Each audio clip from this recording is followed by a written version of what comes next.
Did you happen to listen to the song titled I from Coke Studio Pakistan? It is in the traditional language of the Sindh, and there a lot of women are wearing the traditional Sindhi attire, and if you've noticed carefully, you will see a lot of similarities in the attire of people of present day Indian state of Rajasthan, and also a lot of the traditional, the small aspects of the traditional dress are also found in various regions of modern day Kutch. And one thing that is common in the broader region of Thar, which is now divided by the border of India and Pakistan, and also the region of Kutch, are the women wearing shell bangles which cover the entire length of the arm. These bangles are of different sizes in different dimensions, and these bangles are worn by women who are married. And today, even various cultures in eastern India, women after they get married, they wear shell bangles, and that has remained part of the tradition. And also, recently, I've come across one image of a burial from a site in Thailand where the particular skeleton was wearing arms in the similar, wearing shell bangles on the arms in the same fashion as the women of Thar or Kutch, which was very, very interesting because it wasn't just one or two bangles. The bangles were actually on the entire length of the arm. Similarly, the bigger ones on the forearm and the ones with the smaller diameter on the smaller arm. So, which is very fascinating. And if archaeologically, if you have to find a common thread and a common image which reminds you of the same tradition, you would go to the bronze statuette found from which belongs to the Harappan culture, the Harappan period, the statuette of the dancing girl. There are also few mother goddesses figurines, the terracotta figurines, which also show women wearing bangles on the forearm, and which is a very interesting thing for me because it tells us about a continuity of culture, and also tells us that irrespective of modern day borders dividing a common cultural zone, or it doesn't matter where you are, there are certain aspects which continue for thousands of years, and they transcend through time, through generation, and they still continue to thrive. And this is one of the particular examples. And so in this week's column, I'll be talking about shell working in Harappan civilization in ancient India, and how it is a marker of a community and not of a dead civilization. Archaeologically, if you have to go back and trace this antiquity of this particular tradition of wearing shell bangles, you will have to go back to a site called Mehergarh, which is in present day Pakistan, the region of Balochistan. There, at one of the early levels, one of the burials from the early levels, excavators found a skeleton with shell bangles, and this marked the beginning of not just the tradition of wearing shell bangles, but also of using shell as a raw material to make objects. And also, most importantly, that it shows the onset of shell working. It shows that a craft specialization, which is not just the traditional pottery making or anything else.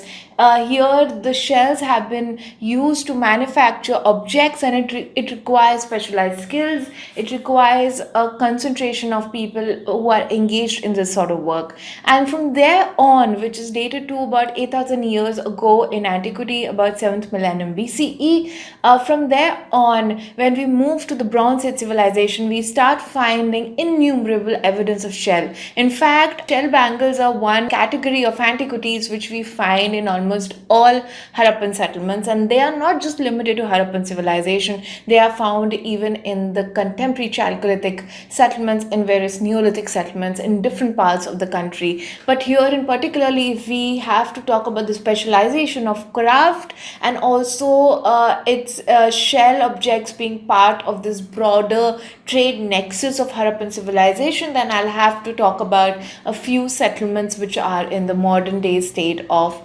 Gujarat in India. Before I go to these settlements, I also want to say that when the excavation started on and different parts of the Indus River, and also in on the Ghaggar Hakra and also in Gujarat, the early excavators have also found shell making or shell working, evidence of shell working at Mohenjo-daro.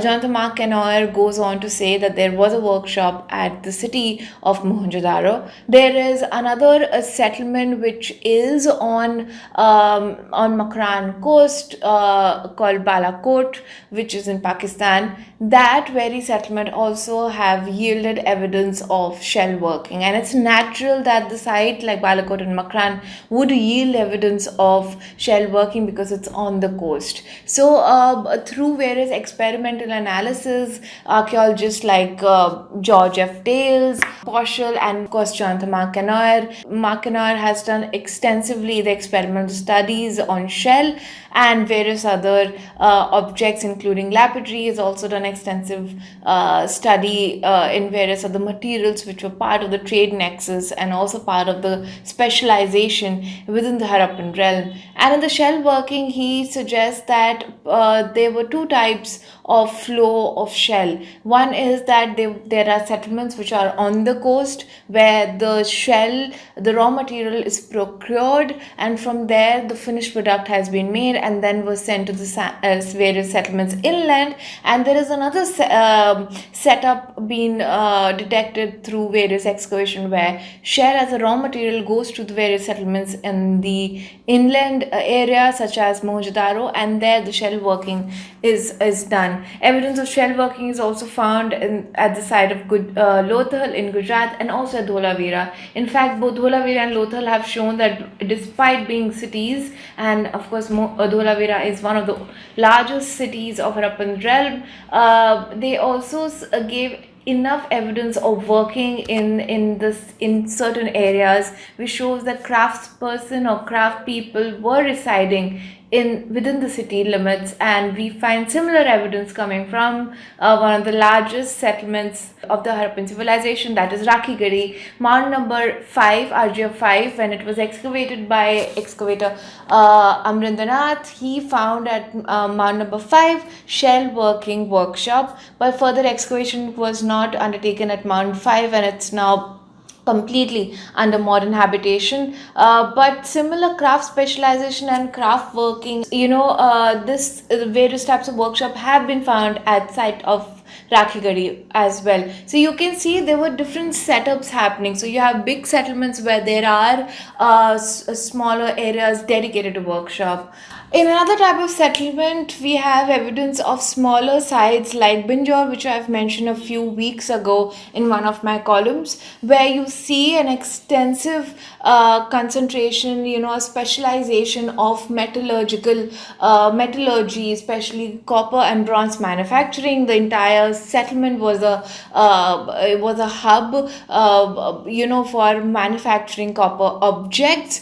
And when we talk about shell working, we of course have to not just look at the big settlements like Mohenjo-daro, Dholavira or Rakhigari. We also have to look for these smaller settlements which were doing a lot of work, which were doing the majority of work and carrying majority of the weight for providing shell bangles to various settlements which are Harappan and as well as non-Harappan.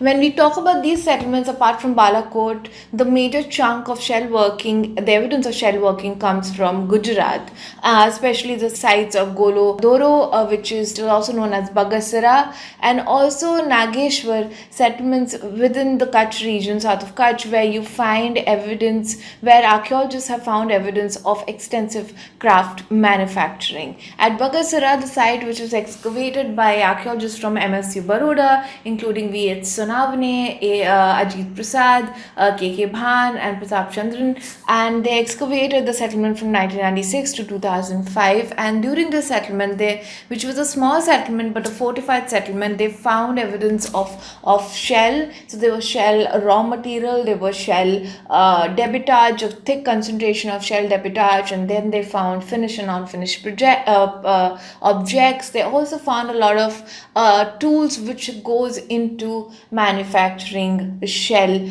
bangles and shell objects, and they found a lot of ladle and other things. So it is very clear from the evidence coming from Bagasara that shell manufacturing was a concentrated, specialized skill set for which there were settlements which were closer to the raw material of these particular shell, which use the conch shells which are used to make these bangles, and then from there they make these shells bangles and supply to different parts of the world.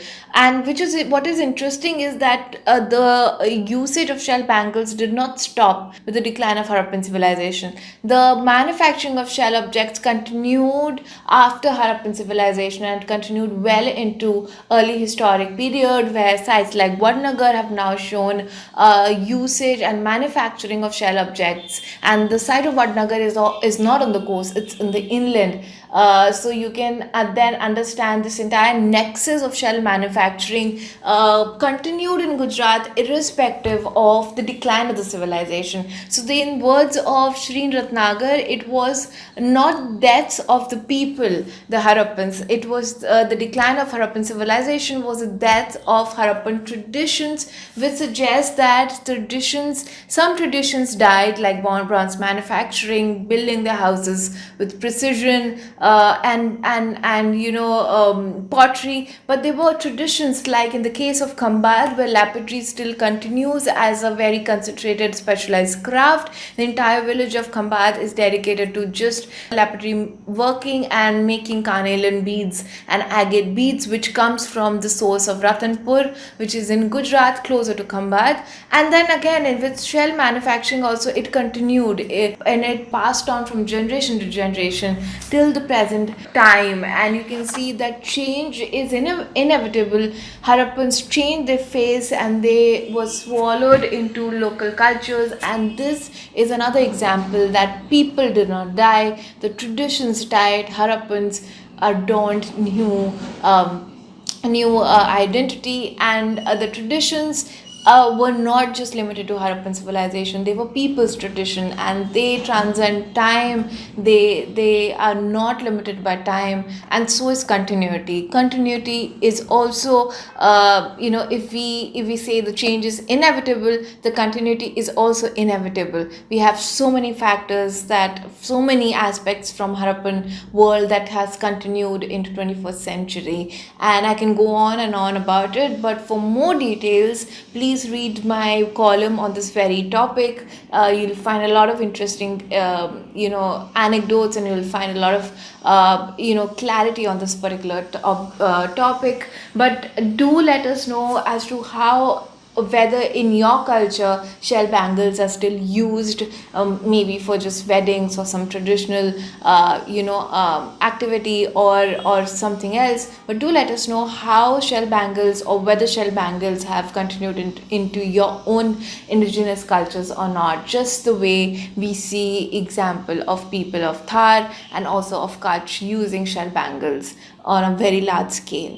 And for more such interesting stories on archaeology, keep following Print for a lot of updates on various aspects of politics, economics, etc. And subscribe to their YouTube channel, and also follow them on various social media platforms. Until next time, enjoy reading about archaeology. If you like it, please check various of our columns which are on the website.